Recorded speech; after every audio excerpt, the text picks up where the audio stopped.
Nshuti muvandimwe mwene data, dusangiye amahoro aturuka ku mwami wacu Yesu Kristo. Nongeye kukwishimira cyane, nshima Imana nanone duhaye umwanya wo kwigana ijambo ry'Imana. Njyewe nitwa Musoni Flavier, kandi ndashima cyane ko Imana umurimo mwiza yatangiye muri twebwe ari nayo izawusoza, kikaba ari nacyo cyifuzo cyawe, ari nacyo cyifuzo cyanjye muri uyu mwanya, mu izina rya Yesu. Reka dusenge. Witeka Mana nziza, izina ryawe rihabwe icyubahiro. Twongeye gushima cyane uburyo ukomeza kutwitaho, uburyo imbaraga yawe ikomeza kutubohora, uburyo uburinzi bwawe bukomeza kubana natwe, kandi kwizera kwawe kukaba muri twe, n'uburyo twongera imbaraga kugira ngo duhamanye n'uko kwizera. Twifuza gucika ku ntege nkeya kuko uri Imana y'imbaraga, ngwino udusohoreze amasezerano. Twifuza gucika ku cyaha kuko uri Imana yanga icyaha kandi ikunda abantu bayo. Reka gucungurwa twakiriye i Karuvari kugira akamaro ku mitima yacu, kandi iri jambo rituma ibitekerezo byacu byanga ibibi bikunda ibyiza kubwo gufashwa nawe. Tubisabye mu izina rya Yesu, amen. Uyu mwanya tugiye kwigana icyigisho cyiza gifite insanganyamatsiko nziza ivuga ngo wigerageza kwambara imiguru ibiri y'inkweto icyarimwe. Wigerageza kwambara imiguru ibiri y'inkweto icyarimwe. Mu buzima busanzwe ntago byoroshye kuba umuntu yakwambara imiguru ibiri y'inkweto, ku buryo wafata inkweto z'ingozi ugashyiraho n'iza plastike ukazambara ari imiguru ibiri. Nta muntu ushobora gufata kamambiri ngo ayambaremo inkweto zifunze. Ni ukuvuga ngo hari ibintu, hari imiguru, ari inkweto tudashobora kuba twagerekeranya. Icyakora amasogisi yo ushobora kuba wayagerekeranya. Bibiliya rero yagiye ikunda kuvuga ku kintu cyitwa inkweto, ariko ifite ikindi yerekezaho. Ariko muri uyu mwanya ndagira ngo duhange amaso yacu cyane ku cy'ijuru ryifuza kutubwira muri aya magambo. Wigerageza kwambara imiguru ibiri y'inkweto icyarimwe, kuko ntago bishoboka. Iyo twinjiye neza mu ijambo ry'Imana ritwereka byinshi. Ritwereka uburyo Mose yahuye n'Imana mu gihuru cyaka kidashya. Ariko nshuti zanjye, inkweto Imana yamubwiye gukuramo ntabwo wenda ari izindi mpamvu. Mu buzima busanzwe mwese murabizi, buriya haba inkweto enye mbi rwose. Inkweto ya mbere mbi ni inkweto ry'umuntu. Sinzi niba wari wambara urukweto rukurya. Nigeze kwambara urukweto rundya, ndabizi abantu bakandeba bakampepera cyane, bakambwira ati wambaye neza uyu munsi waberewe rwose. Ariko njye nari ndimo gushirira imbere, gusa narageragezaga nkabamwenyurira nkabereka ko nishimye, ariko hasi nabaga nashize. Urukweto rwari rwafashe akano k'agahera rufata n'iki kino cy'igikumwe, birangije rurakirya rwose. Rero inkweto iry'umuntu ni inkweto mbi, aho kugira ngo yambare wakwambara ijabuka. Inkweto ya kabiri nanone ibangama ni inkweto inuka. Abantu rwose usanga umuntu ashobora kwambara inkweto inuka, yarangiza akajya n'ahantu gusura abantu. Hari n'umuntu utimenya usanga aba yifitiye n'ikibazo, yajya n'ahantu ugasanga ageze gutya akuyemo n'inkweto, mu gihe abandi barimo kugira gute, barimo kuzikuramo, akirengagiza yuko ibirenge bye binuka n'amasogisi ye yabyo nayanuka.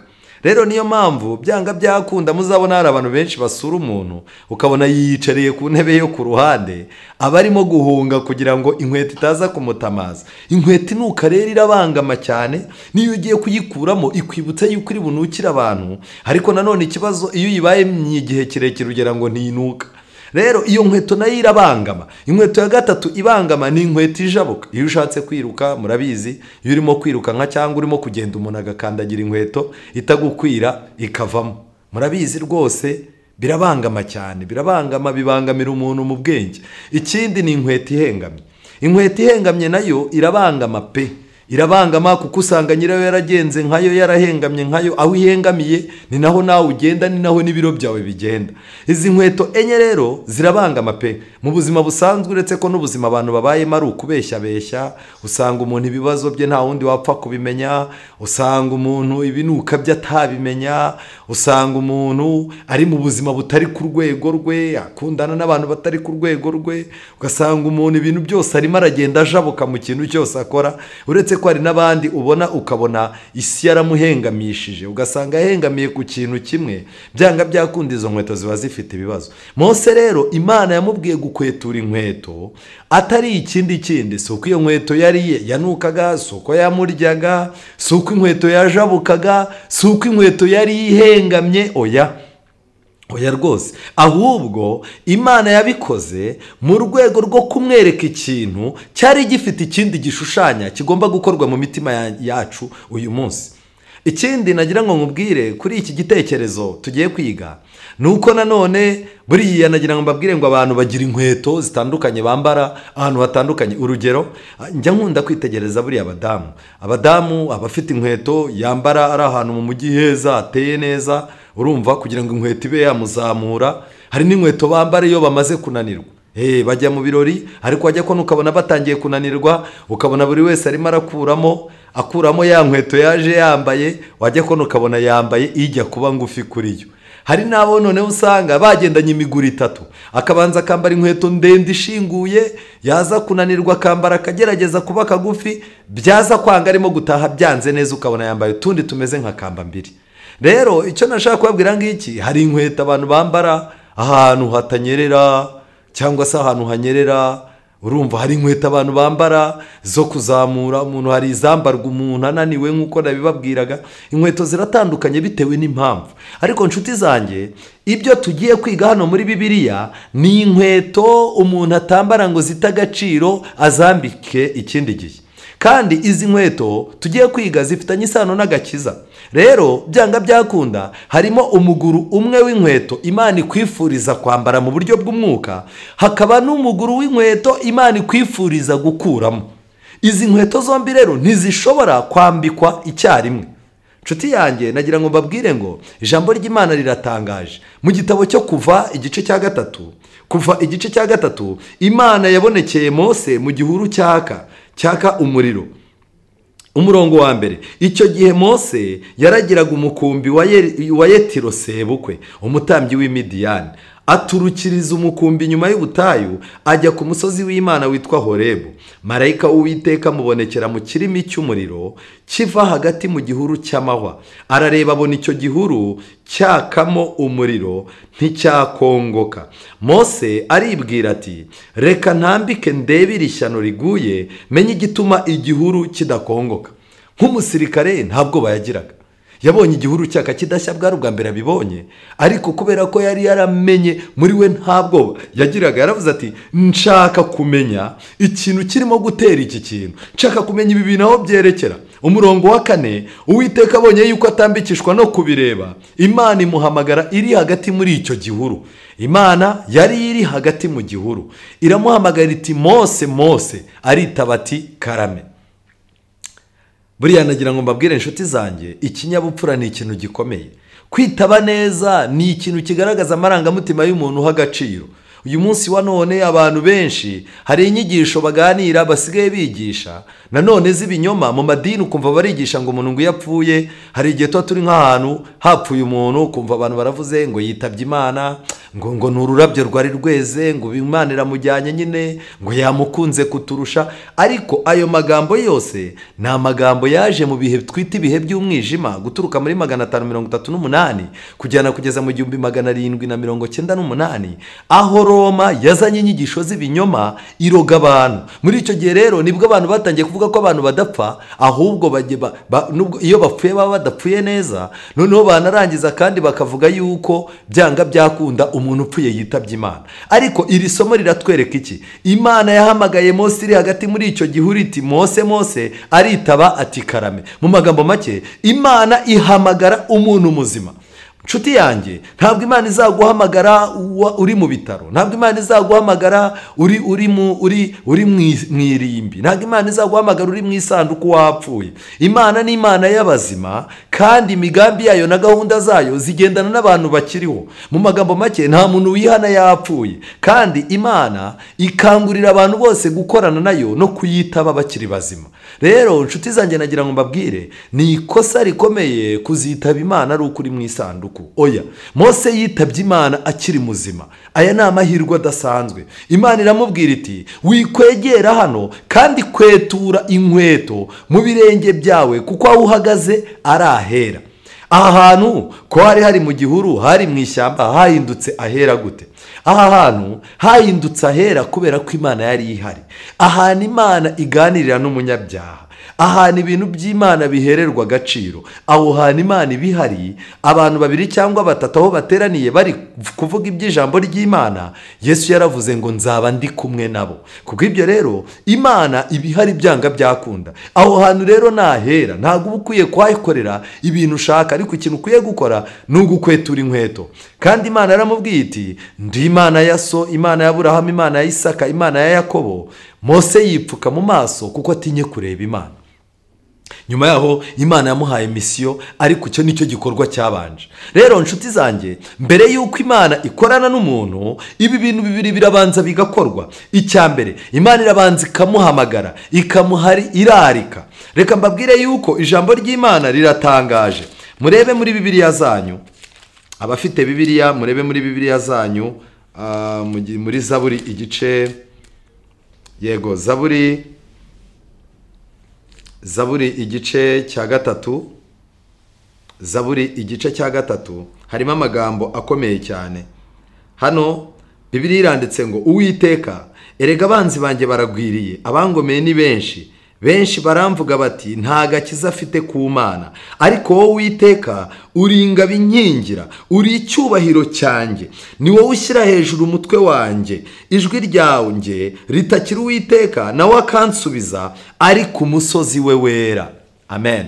Mu magambo make, byanga byakunda, Imana isubiriza umuntu ku musozi wayo wera. Uyu musozi wayo wera rero, byanga byakunda, ni inzu y'Imana. Uyu musozi wayo wera ni ahantu wagennye ugomba guhurira n'Imana. Kandi nanone iyo urimo kwiga ijambo ry'Imana unasenga, uciye bugufi mu mutima ngo rigire impinduka rishyira muri wowe, byanga byakunda uba urimo kugira gute? Uba urimo kuganira n'Imana yawe. Rero inshuti zanjye, nanjye mbabwire ngo ibi bintu bibiri, icya mbere, Imana irabanza igahamagara umuntu, imuhamagaza ijambo ryayo, imuhamagaza ibitangaza, imuhamagaza imico myiza y'abihannye, ukabana n'abantu beza ukumva ukunze Imana, imuhamagaza ibitangaza ikorera umuntu ku giti cye, atari ibingibi byirirwa ku maradiyo. Imana ihamagaza umuntu ibitabo, ikamuha ibitabo agasoma. Ikindi, Imana ihamagaza umuntu umutimanama iyo yemeye ari umuntu utuje. Ariko kubera ko tujagaraye, ibi bintu byose Imana ikoresha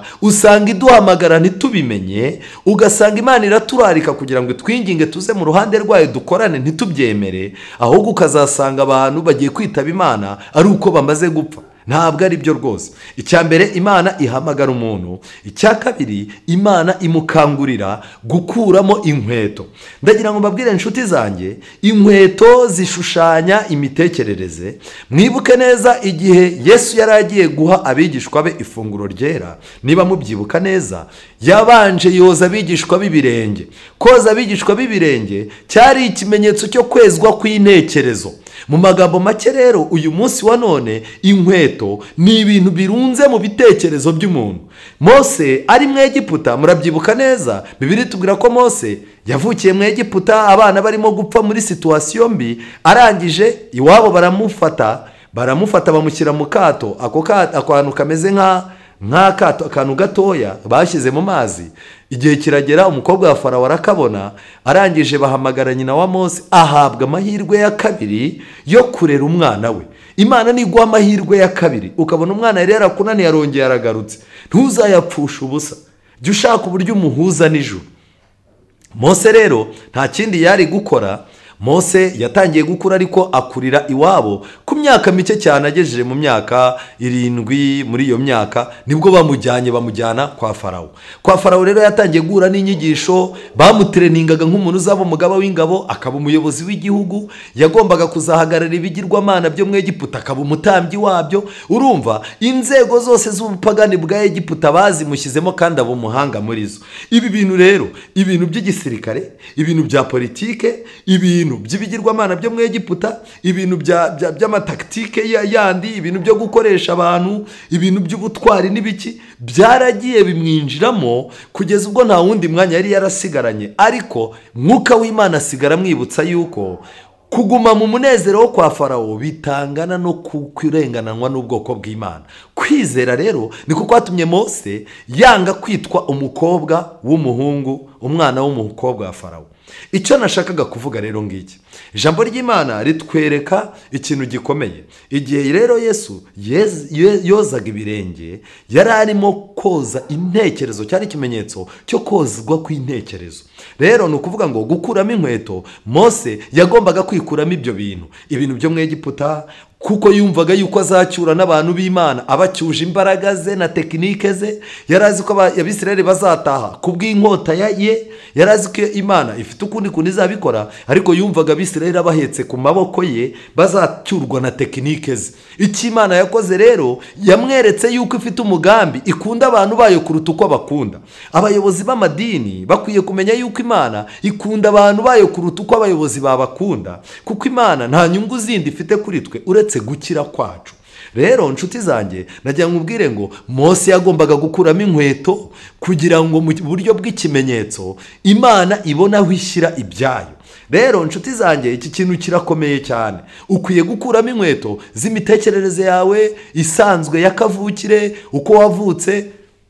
Hari igitekerezo kimwe cy'umuntu, ni abantu bari mu nama y'itorero. Umuntu umwe ashwana n'undi, arahaguruka rwose ashaka kuba banarwana, ariko none abantu barangije bati reka. Abantu barangije bamubwira ati ariko rero batugira amahane. Uwo muntu rero wari ugiye kurwana arababwira ati njyewe ukumeze nuku, iwacu nuku tumeze, nuku tuvugira hejuru, njyewe nta mikino njya ngira twanabonana. Ukumva ukibaza, ni gute umuntu aba amaze imyaka 5, amaze imyaka 10 mu nzu y'Imana, ababwiriza barabwirije, korari zararirimbye, abapfukama gusenga barasenze, akaba agifite uko yari ateye ariko ateye, amahane yari afite akiri umupagana ari yagifite, systeme na politike yari afite yo guzambya ibintu mu nzu y'Imana ari yagifite, atagirwa inama, atagize iki. Nshuti zanjye, nagira ngo mbabwire ngo kimwe mu bintu bigaragaza yuko umuntu yahamagawe nuko akuramo inkweto. Mu magambo make, iyo Imana iguhamagaye hari ibintu bihinduka mu buzima bwawe. Hari uko watekerezaga, ibyo wavugaga, ibyagushimishaga, abantu mwabanaga, karande y'iwanyu, ndimo ndavuga umuco gakondo n'ibiki byose. Hari ibintu iwanyu baba bari bamenyereye, wowe witondera.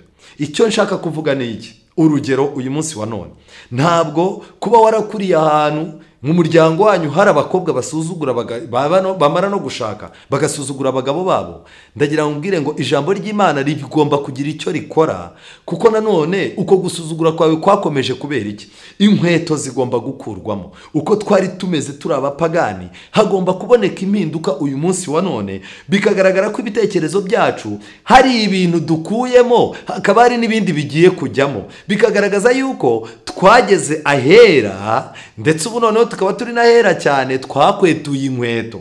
Nshuti zanjye, nagira mbabwire ngo ijambo ry'Imana riratangaje. Mu gitabo cy'abakurambere n'abahanuzi paje 233, abakurambere n'abahanuzi paje 233, ni akagingo ka 2, baranditse ngo ubwo Mose yari ahagaze imbere y'igihuru cyakaga, yabwiwe gukuramo inkweto ze, kuko aho yarahagaze ari ahera. Uko niko abatambyi batagombaga kwinjira mu buturo bwera bambaye inkweto. Abatambyi bakoraga mu buturo bwera, murabizi neza, Petero nawe yarabivuze mu rwandiko rwa mbere rwa Petero igice cya 2:8, yaravuze ngo turi abatambyi b'ubwami. Ubwo rero natwe turi abatambyi. Mu gihe cyose tugiye kujya hera, mu gihe cyose tugiye kujya mu bintu by'Imana, dukwiye kubanza gupakurura imitekerereze yacu ipfuye, imyumvire yacu ipfuye yo kwihagararaho, kutagirwa inama, kumva ko ibintu byose ubishoboye, kutumva ko abandi hari ikintu bageraho, gushaka kwigaragaza. Ibyo bintu biba tukiri abapagani nk'uko Mose akiri mu Egiputa yabyigishijwe, ariko iyo tugeze mu nzu y'Imana ibyo bintu byigirayo. Uko niko abatambyi batagombaga kwinjira mu buturo bwera bambaye inkweto. Umukungugu wabaga uzifasheho washoboraga guhumanya hera, n'umukungugu niwe wagombaga kuzijya. Mu magambo make, mu bitekerezo byacu nta myanda igomba kubirimo. Imyanda y'amoko, imyanda y'ubutiku, imyanda y'amagambo, imyanda y'ubugoryi, amagambo apfuye, ibiki byose, ubwenge buke y'ubujiji. Hari imyanda idakwiye kuba yafata ku nkweto zacu. Mu magambo make, hari ibintu bidakwiye kwibika mu bitekerezo byacu. Bagombaga gusiga inkweto zabo mu mbuga mbere y'uko binjira mu ihema ryera, kandi nanone bagakaraba ibiganza byabo byombi n'ibirenge bataratangira imirimo yabo. Uku gukaraba bakarabiraga ku gikarabiro. Iki gikarabiro cyashushanyaga iki? Cyashushanyaga icyambere, igikarabiro cyashushanyaga amazi. Buriya amazi afite uruhare rukomeye mu nama y'agakiza. Reka nkwibutse yuko umubatizo ni amazi. Amazi yakoreshwaga mu buturo bwera. Reka mbabwire yuko no mu buhanuzi n'ahandi henshi cyane amazi afite ikintu gikomeye. Buriya n'umuntu aremwa, ni mu bireba neza mu Itangiriro igice cya mbere, amagambo yavuzwe cyane, ijambo ryitwa amazi riri mu magambo yavuzwe mbere n'Imana itangira kurema iyi si yacu. Rero iki ni ikintu gikomeye. Impamvu nabivugaga ngiyi ni uko bagombaga koga ibirenge byabo n'ibiganza. Mu magambo make, nababwiye ko ibirenge byerekana intekerezo, ibiganza byerekana imikorere. Iyo tugeze mu nzu y'Imana nk'abatambyi b'Imana, imitekerereze yacu igomba guhinduka, n'imirimo yacu n'imibereho yacu nabyo bigahinduka. Ikindi kandi, ibi babikoraga bataratangira imirimo mu ihema ry'ibonaniro cyangwa ku gicaniro cy'ibitambo byoswa. Uko niko bahoraga bigishwa icyigisho cy'uko abashaka kwegera Imana bose bagomba gutandukana n'umwanda uwo ari wo wose. Nshuti zanjye, nagira mbabwire ngo hari amafilime tureba ugasanga ni umwanda, hari indirimbo twumva ugasanga ni umwanda, hari ibinyamakuru dusoma ugasanga ni umwanda, hari inkuru duhururira abantu bahuruye wajyayo ugasanga ni umwanda, hari ibikorwa tudakwiye gukora kuko ari umwanda. Niba turi abatambyi, hari umwanda dukwiye kwirinda. Ikindi nagira mbabwire, mu gitabo cyitwifuzwa ibihe byose, ni igitabo nkunda kinsobanurira ubuzima bwa Yesu n'urupfu rwe. Muri iki gitabo cyitwa Uwifuzwa ibihe byose, paje ya 11 banditsemo amagambo akomeye cyane agaragaza iki gihuru cyaka kidashya cyashushanyaga Kristo Yesu. Nshuti zanjye, ariko cyari gifite ubusobanuro budasanzwe. Uyu mugambi ukomeye wari ukingirijwe n'ibimenyetso ndetse n'ibishushanyo. Igihuru cyaka, icyo Kristo yiyerekeyemo Mose, cyahishuraga Imana. Ikimenyetso cyatoranijwe kuba mu cyimbo cy'ubumana cyari igihuru cyoroheje, kitabashaga na busa gukurura amaso y'abantu, cyari gitwikiriye utagira iherezo. Imana yo nyirimpuhwe yatwikiriye ubwiza bwayo mu buryo buciye bugufi kugira ngo Mose naburebaho ye gupfa. Ni muri ubwo buryo Imana yavuganiye n'Abisirayeli mu nkingi y'igicu ku manywa no mu nkingi y'umuriro nijoro, ihishurira abantu ubushake bwayo kandi ikabaha n'ubuntu bwayo. Ubwiza bw'Imana bwararengewe n'icyubahiro cyayo kiratwikirwa kugira ngo abantu b'abanyantege nke kandi babaho igihe gito babashe kubirebesha ijisho ryabo. Ni muri ubwo buryo Kristo yagombaga kugaragarira mu mubiri wo gucishwa bugufi. Mu magambo make, umubiri w'umwana w'umuntu nawo ugereranywa n'igihuru. Abanyarwanda baciye umugani ngo igihuru kizabyara igihunyira ukibona kare. Iki gihuru rero turimo kubona ntabwo ari igihuru kizabyara igihunyira. Nibyo koko ni igihuru kuko twambaye uyu mubiri. Nshuti zanjye, niba musoma neza muzasanga igihuru gifite amateka no muri Edeni. Icyo nashaka kubabwira aha ngaha, nibyo koko ni igihuru, ariko nagiye mbabwire ngo igihuru cyahawe umugisha bigaragara ko cyaka kidashya. Mu magambo make, Imana yiteguye kuza kukigaragaramo nk'uko Imana yagombaga gufata Kristo, yagombaga gufata umubiri ugereranywa na cya gihuru, yarangiza uwo mubiri akaba ari wakoresha aganira n'inyoko muntu. Ni nako Imana yiteguye gufata abantu barabanyantege nke nk'abandi, barabanyabyaha nk'abandi, ariko yarangiza ikabaha kwihana, ikanabahamagara, barangiza imitekerereze ipfuye bakayishyira ku ruhande, Imana igatangira kurabagirana ibaciyemo. Aba rero bazaba ari ibihuru ariko bidashya. Mu magambo make, Imana irakurarika uyu munsi kandi ijambo ry'Imana riragukangurira cyane kwihana. Mu gitabo cy'abakurambere n'abahanuzi barimo gusobanura neza iki cyigisho gupfukama kwa Mose icyo byari bisobanuye, baravuze ngo kwicisha bugufi no kubaha niyo myitwarire igomba kuranga abaje imbere y'Imana bose. Kwicisha bugufi no kubaha ibintu bibiri bigomba kuranga abantu baje mu nzu y'Imana. Ariko uyu munsi wa none umuntu umwe bari kuri WhatsApp, ubundi barimo guha undi inkuru, abandi barimo kuririmba, abantu barimo kuririmba, abandi bicaye mu ntebe bongorerana, umuvugabutumwa abarimo kubwiriza imbere, abandi barimo kongorerana amakoti yambaye, umuntu abarimo guturisha, barimo kureba umukenyero banavuga n'amafaranga. Kenshi na kenshi nagira ngo mbabwire ngo abantu bapfira aho abandi bakirira, abantu bapfira mu rusengero kandi ariho abandi bakiriye. Icyo nashaka kubabwira ngiki, ahantu Imana iganirirwa, ahantu ibintu by'Imana bivugirwa, uzirinde kuzanamo ibintu bipfuye n'ubugoryi n'imyanda. Ukwiye kumenya ko aho hantu hadakinishwa. Mu izina rya Yesu tubasha kuza imbere y'Imana ntacyo twikanga, ariko ntitugomba kuyihinguka imbere twifashe uko twishakiye, twibwira ko ahari yaba iri ku rwego rumwe n'urwacu. Imana ntabwo iri ku rwego rumwe n'urwacu. Dukwiye guca bugufi tugapfukama. Igihe umuntu azamenya kubaha Imana by'ukuri, bizatuma yubaha n'abantu b'Imana, yubahe n'ibintu by'Imana, yubahe n'inzu y'Imana. Hari abibwira ko Imana ikomeye, hari abibwira ko Imana ikomeye ifite ububasha bwose n'ikuzo kandi ba mu mucyo utegerwa. Hari ababwira Imana ikomeye ifite ububasha bwose n'ikuzo kandi ba mu mucyo utegerwa, nk'aho baba babwira umuntu bangana. Ugasanga umuntu arimo arasenga afite amagambo y'ikinyabupfura gike, ugasanga abantu barimo barakoresha amaterimo apfuye mu bintu by'Imana, ugasanga umuntu arimo arasenga cyangwa se arimo arakoresha, mbega ukumva abantu Imana bayigize rwose Imana yoroheje, wagira ngo ni nk'umuntu w'umuturanyi aho ngaho udafite n'icyubahiro namba, cyangwa se uwo baruta. Hari abitwara uko bishakiye no mu nzu y'Imana, bakora ibyo batajyaga gutinyuka gukorera mu nzu y'umutegetsi w'isi. Ndagira ngo mbabwire inshuti zanjye, iyo ngiye ku murenge nkaba nzi ko ngiye kubonana n'umuyobozi w'umurenge, ngenda neza.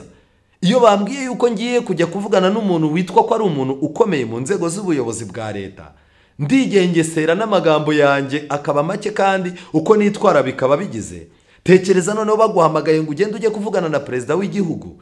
Ushobora kumara nk'ukwezi witegura, utegura uko uzaseka, ukagenda ukegera abantu uti ningerayo nzitware gute. Hari ibintu byinshi cyane. Baramutse bakubwiye ko umuyobozi w'igihugu, perezida w'igihugu agukeneye, ashaka ko muganira, ushobora no kumara iminsi 3 udasinziriye, ndetse unagezeyo byamusaba kugutinyura kugira ngo wumve yuko umutima uhambutse kugira ngo uvuge. Rero nshuti zanjye, ibyo ni ibintu dukora ku bantu bo mu isi b'abanyacyubahiro, ariko birababaje abantu bajya kuganira n'Imana, abantu bajya gusenga Imana bagasinzirira mu isengesho. Umuntu yajya gusoma Bibiliya akayicikishiriza ntanamenye naho yasomaga. Umuntu yajya gusenga ntamenye gutandukanya ku rusengero n'inzu zikinirwamo amafilime n'inzu zireberwamo imipira, ntabashe kubitandukanya, kugeza ubwo wumva umuntu mu rusengero arimo gutera akaruru abantu bakoma APR na Rayon Sport byakinnye, cyangwa se Man City na Liverpool byakinnye.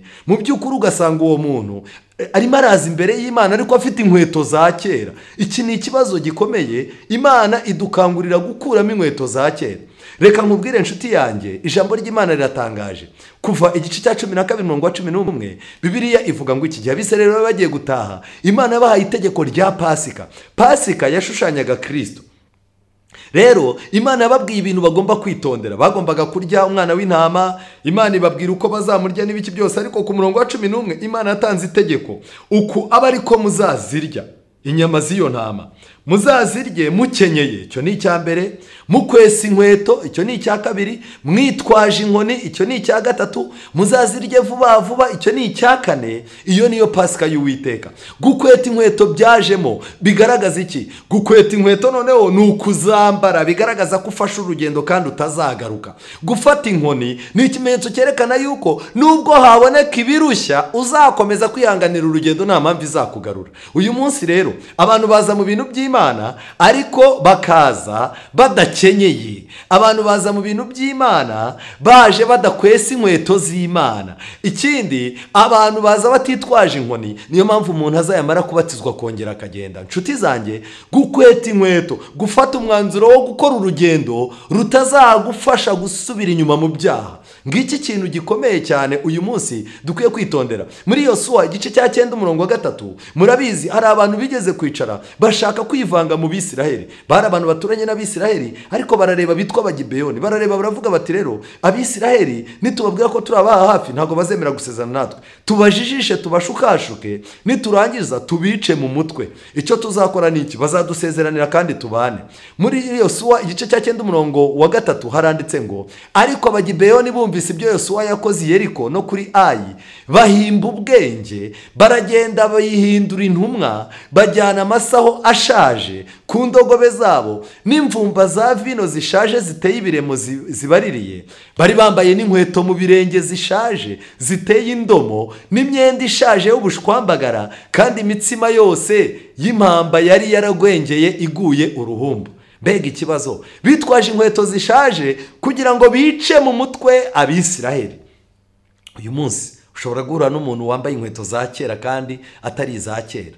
Dufite abantu batubwira imyaka bamaze mu bintu by'Imana, ariko imyaka yamaze mu bintu byo gusenga, kuba umuntu yaravukiye mu rugo rw'abantu basenga, kuba amaze imyaka 20 ari umuyobozi, kuba amaze imyaka 15 ari umuririmbyi ukomeye muri korali, kuba amaze imyaka 20 abwira abantu yuko ari umunyamwuka, ibi bintu nta kintu byaba bivuze. Dufite abantu benshi b'abapagani baje mu nzu y'Imana kugira ngo akumvishe yuko yaje yihannye, akuratira imyaka maze, akakwereka inkweto zimaze igihe. Ariko nshuti zanjye, abantu b'Imana turahamagarirwa kugira imitekerereze mishyashya. Umurongo wa 13, kandi n'izi mvumba igihe bageze kuri Yosuwa baraje baramwereka. Yosuwa baramubwira bati, izi mvumba twazujuje vino zikiri nshya, none dore ziratobaguritse, imyambaro n'inkweto bidusaziyeho kubw'urugendo rurerure cyane. Bafashe inkweto zishaje kugira ngo umuntu uzirebye ajye yumva yuko bagenza urugendo igihe kirekire. Uyu munsi wa none dufite abantu mu madini bagendera ku nkweto zishaje kugira ngo abarizo zibatangira ubuhamya. Mu magambo make, inkweto zishaje bafite ibitekerezo bya kera, bafite experience, bamaze imyaka myinshi mu idini, ariko kumara imyaka myinshi mu bintu byo gusenga no guhinduka ni ibintu bibiri bitandukanye. Yosuwa, Abisiraheli bemezwa n'ibyo kurya byabo batabisobanuje Uwiteka. Nuko Yosuwa asezerana n'abisezerano ry'amahoro no kutazabica n'abatware b'iteraniro barabarahira. Nuko iminsi 3 ishize bamaze gusezerana nabo, bumva ko ari abaturanyi babo kandi ko batuye hagati muri bo. Ikibazo, babavumbuye nyuma.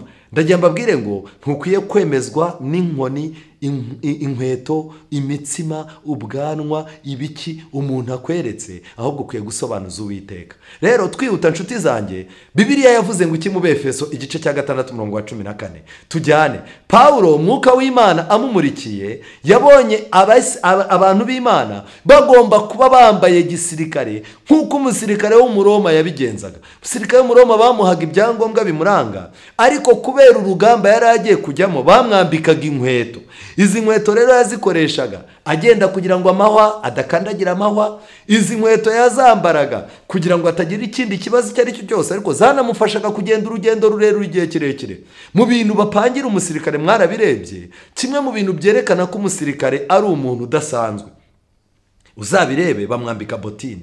Iriya botine ibiro byonyine bipima, ariko iba ari inkweto bagennye bakurikije gukomera kw'ahantu azajya. Azagenda ku rutare, niyo mpamvu ya nkweto bayiha amenyo. Azagenda ahantu hanyerera, azagira ate, ariko iriya nkweto barayimufunga ku buryo ntigomba kubimurya, ntigomba kubinajegera. Kandi nanone iyi nkweto ni ikintu gikomeye cyane.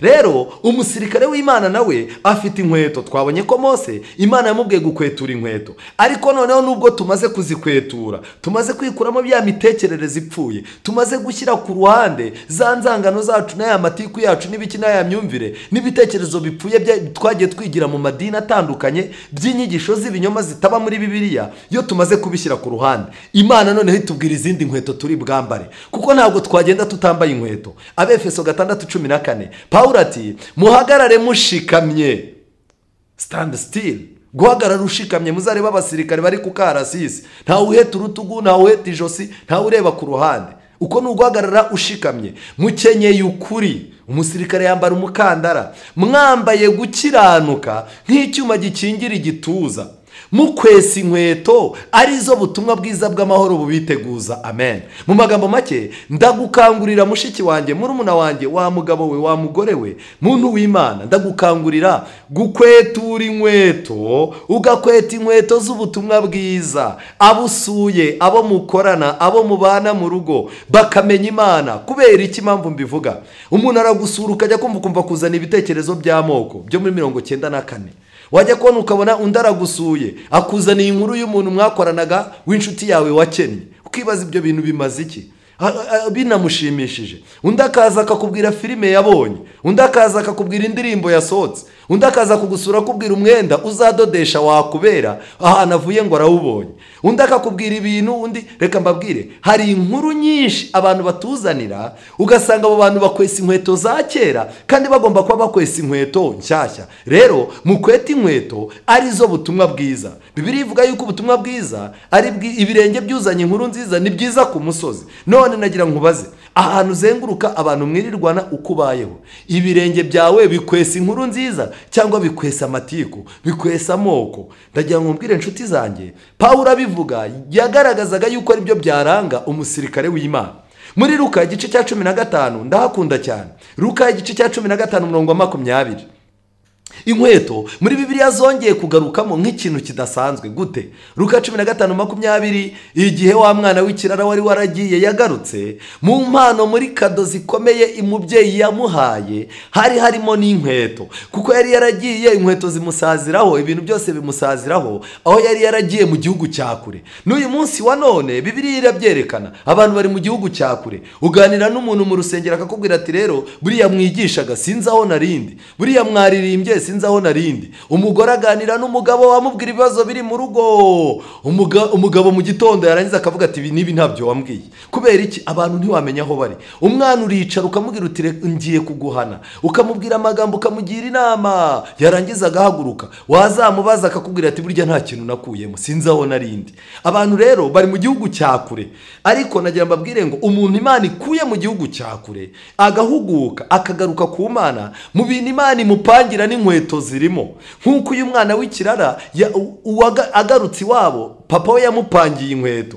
Reba muze kureba muri Luka 15:20 haranditse ngo arahaguruka ajya kwa se, agituruka kure Isi aramubona, aramubabarira, arirukanka, aramuhobera, aramusoma. Uwo mwana aramubwira ati data, nacumuye kuyo mu ijuru no mu maso yawe, ntibinkwiriye kwitwa umwana wawe. Ariko se abwira abagaragu bati mwihute muzane vuba vuba umwenda uruta iyindi. Amen. Uyu mwenda ni ugukiranuka kwa Kristo, umwenda uruta yindi, mumwambike n'impeta. Iyi mpeta ishushanya iki? Impeta ni ikimenyetso cyo kubana kw'abantu bashakanye kandi yuko amateka ahindutse. Rero nshuti zanjye, tekereza, umuntu aramutse akwambitse impeta umugabo wawe, ukaba wari indaya cyangwa se wari ikirara cyangwa wari igisambo, abantu mukazagendana murimo kugendana nko mu mujyi, umuntu yarangiza agahita ahamagara uwo mwashakanye akamubwira ati ariko uriya muntu muri kumwe uramuzi? Buri uramuzi yuko yari indaya kabuhariwe hano hepfo? Byanga byakunda ushobora kumva ufite ikibazo, ariko impeta ihita ikwibutsa ko washatse.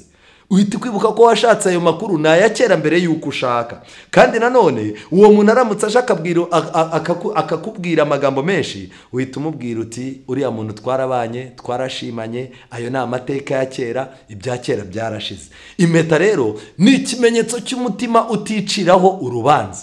Abantu b'Imana dukeneye kwambikwa impeta kugira ngo Imana tujye twizera tunemere yuko yatubabariye, nubwo ibya kera Satani yabigarura akaducyurira, impeta y'Imana ariyo mbabazi zayo n'amasezerano yayo biraduhumuriza. Ikindi yapangiwe rero ni iki? Inkweto mu birenge. Izi nkweto zo mu birenge zari zifite akamaro.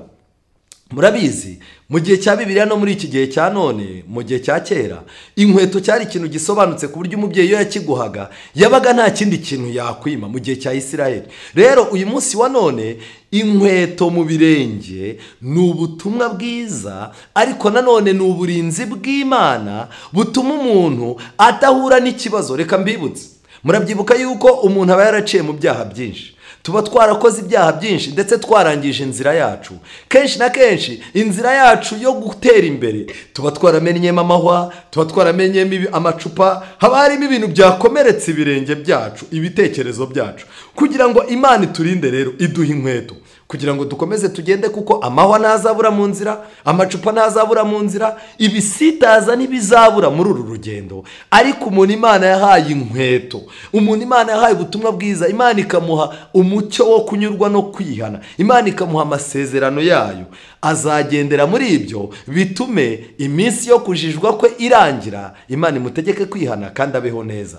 Muzane n'ikimasa kibyibushye mu kibage turye twishime, kuko uyu mwana wanjye yari yarapfuye none akabazutse, yari yarazimiye none dore arabonetse. Nuko batangira kwishima. Mu magambo make, umuntu uje mu nzu y'Imana, umuntu uje ku Mana, inkweto za kera zikuramo, yarangiza akambikwa izindi nkweto na se wo mu ijuru, imitekerereze mishyashya arayihabwa, agatangira gutekereza nk'uko ab'ijuru batekereza.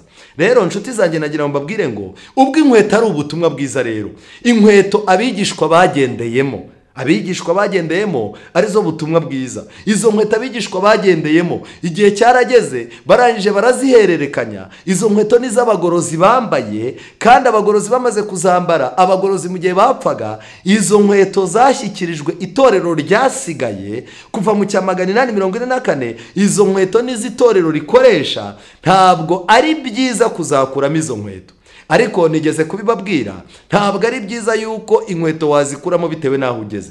Nigeze kubabwira yuko abadamu iyo arushye akuramo inkweto yari yambaye akambara ijya kuba ngufi. Noneho kandi iyo ageze ahantu hanyerera akuramo inkweto akambara imworohereza kumanuka. Yaba agiye kugera mu nzu afite inkweto akuramo akambara izemererwa kugera no mu cyumba. Ariko mu bigendanye n'ubukristo byo ntabwo ari byo. Ubutumwa bwiza, ibintu by'Imana twamenye, agakiza twakiriye turakagumana. Ariko uyu munsi wa none abantu benshi, abo umukristo ku muhanda yajya kwinjira muri kampani runaka, akaba inkweto z'ubukristo akazikuramo akambara iz'ubupagani. Undi aricara iwabo akaba ni umwana ukunda Imana, ku muhanda akaba ni umusitari. Mu nzu yarangiza, mu nzu zibyinirwamo ubukristo none wakuraho, yarangiza agahinduka ikirara gihagarariye akabari. Ariko ukibaza kubera iki? Ntabwo ari byiza. Byaba byiza guhitamo inkweto z'isi ukazijugunya, ugasigarana inkweto z'Imana arizo ugomba gukweta. Si byiza rero kuba wagera ahantu hari abantu benshi, ava mu rugo iwe ari umuntu usenga, mukabana asenga, ariko yakwimuka yimukiye ahandi agatangira kuzaza nk'inzoga, akihuza n'abasinzi n'ibirara. Ariko yaba ageze ahantu bamuzi akambara inkweto z'agakiza. Hari abantu basenga amaboko bayamanitse, hari abasenga barira, hari abaniza ijwi, hari abagenda ibitabo babishyize mu kwaha, ari byinshi cyane. Ariko nshuti zanjye, ntabwo inkweto ebyiri tuzazambara ngo bikunde. Igihe kirageze ngo inkweto z'isi tuzikuremo, twambare inkweto z'ijuru. Mu gitabo cyo Gutegeka kwa kabiri, twihuta twerekera ku musozo, hari amagambo natinye cyane. Gutegeka kwa kabiri igice cya 25 umurongo wa 5, iri ni itegeko ryo kuzungura. Ubundi kera iyo umugabo yapfaga wawe uri umugore, iwabo w'umugabo baguhaga undi bavindimwe akaza mukabana kugira ngo utitwe umupfakazi kandi ukiri mutoya. Rero byanga byakunda iryo ryari itegeko kugira ngo hatazagira umukobwa w'umwisirayeli upfusha umugabo, bene wabo bakamwanga akajya gushaka umupagani, bigasebya Imana, bigasebya n'umuryango. Gutegeka kwa kabiri rero itegeko ryashyizweho ku muntu noneho uzajya kugira gute, kuzungura yarangiza ntazungure. Icyo ryari itegeko rikomeye cyane. Umurongo wa 5, abavandimwe nibaba hamwe, umwe agapfa adasize imfubyi y'umuhungu, umwe agapfa adasize imfubyi y'umuhungu. Mu magambo make, umwana w'umuhungu niwe bahaga umurage muri icyo gihe, umurage w'ibigendanye n'iby'agakiza byari bifite gahunda byagenderagaho. Rero hano baranditse ngo umugore w'uwapfuye ntazashyingirwa ahandi hatari muri bene wabo b'umugabo we, ahubwo umugabo wabo azamucyure amuhungure, ni ukumuhungura. Noneho umuhungu azabanza kubyara azabe ari uwe uzungurira se wabo wapfuye, kugira ngo izina rye ritazimira mu Bisiraheli. Uwo mugabo nadakunda guhungura umugore wabo, uwo mugore ajye mu marembo y'umudugudu abwira abakuru b'umudugudu. Nshuti zanjye, iki ni ikibazo. Umuntu yanze kubahiriza itegeko, mukuru we yapfuye, yagombaga kubana n'umugore wa mukuru we kugira ngo uyu mugore atazajya gushaka mu wundi muryango. Kandi ikindi, umwana wa mbere, uyu muntu niba apfuye atarabyaye, umwana wa mbere agombaga kwitirirwa wa muntu wapfuye, akamwitirirwa. Noneho umwana wa kabiri akaba ari we utangira kukwitirirwa. Niryo ryari itegeko. Ariko uwo muntu aramutse atabikoze kandi ari itegeko Imana yari yarahaye Abisiraheli, mwumve igihano Imana yari yarahaye umuntu uhungira iryo tegeko ryiza ryo guhungura. Uwo mugabo nadakunda guhungura umugore wabo, uwo mugore ajye mu marembo y'umudugudu abwira abakuru ati, ahamagara abakuru b'umuryango, babaga ari abayobozi, ababwira ati, umugabo wacu yanze gucikura mwene se, ntakunze kumpungura. Uyu mugabo yanze gufasha mwene se, nanjye yanze kumfasha. Noneho igikurikira ni ikirere, umurongo wa 8. Abakuru b'umudugudu wabo bamuhamagaze, bamuhane, bamuha inama. Nadakurwa ku ijambo, natemera inama, nadakurwa ku ijambo, akavuga ngo sinshaka kumuhungura, hari igikorwa cyagombaga gukorwa. Umurongo wa 9. Umugore wabo amwegera imbere y'abo bakuru, amukwetura inkweto, amucire mu maso, avuga ati, uku aba ariko udacikura mwene se agirirwa. Izina rye rizahore rivugwa ritya mu Bisiraheli ngo inzu y'uwakwetuwe. Mbega igihano gikomeye. Umugore yaramwegeraga, yarangiza akamukwetura inkweto, akamukuramo inkweto, ubwo agasigara yambaye iki? Ibirenge. Yamara kwambara ibirenge, wa mugore itegeko ryavugaga yuko yagombaga gucira mu maso ya wa mugabo. Yamara kumucira mu maso, yarangiza agahita avugwa ngo izina rye uku aba ari kudacikura mwene se agirirwa. Noneho izina ry'uwo muntu ryagombaga guhora rivugwa mu Bisiraheli ngo inzu y'uwakwetuwe. Iyi yari karagaterime bitaga, iyo yatambukaga baravuga ati, wamubonye kanaka wakwetuwe. Mu magambo make, gukwetura inkweto z'agaciro zo kumvira iby'Imana kwari uguseba, kwari uguta agaciro. Nshuti zanjye, nagira ngo mbabwire ngo umuntu utakiriye umwuka w'Imana ngo agire icyo amukorera, umuntu udashaka gusenga, umuntu udafite umwanya wo gusoma ijambo ry'Imana kugira ngo Imana igire icyo imukorera, byanga byakunda uyu muntu azahura n'akaga. Turi mu gihe abantu barimo gukuramo inkweto z'Imana kubera ubuzima. Kigali irimo irakanda abantu, ubushomeri burakanda, gutinda kubona uwo muzabana birimo birakanda, uburwayi burimo burakanda, icyubahiro kirimo kirakanda, amahoro, kubura amahoro mu rugo nabyo birimo birakanda abantu, gusengera ahantu ukabona nta kanyungu urimo kubona, dore ko abantu gusenga babigize business, nabyo birimo birakanda. Byamara gukanda umuntu agahita avuga ati, singiye gupfa nabi, agafata inkweto z'ubukristo agakuramo akambara inkweto z'ubupagani, yajya kubona akabona ubuzima butangiye kugenda. Benshi barimo barihakana Imana, barimo kwihakana isabato, barimo kwihakana gusenga. Nshuti zanjye, nagira ngo mbabwire, umuntu uzakuramo inkweto byanga byakunda azitwa uwakwetuwe. Mu magambo make, azitwa uwakuyemo inkweto. Reka mbibutse yuko ubutumwa bwiza duhetse niko gaciro kacu. Imana iguha umugisha, Imana ibane nawe kugira ngo ukweture inkweto z'ubupagani, wambare inkweto z'ubukristo, kandi wirinde kuzambarira icyarimwe kuko zitagendanye. Mu izina rya Yesu, amen. Witeka Mana nziza, izina ryawe rihabwe icyubahiro. Wifuza yuko uba Imana yacu turi mu ngo zacu, ukifuza kuba Imana yacu turimo kugenda mu mihanda, wifuza kuba Imana yacu turi ahiherereye aho abantu batareba, ukifuza yuko uba n'Imana yacu turi ku karubanda aho abantu batwitegereza. Wifuza ko uba Imana yacu twebwe ubwacu tugahinduka abana bawe ahantu mu buzima bwacu bwose. ujye uturinda ikintu icyo ari cyo cyose cyatuma ibyawe tubishyira hasi, kugira ngo inzira y'ubu buzima ikunde ishoboke.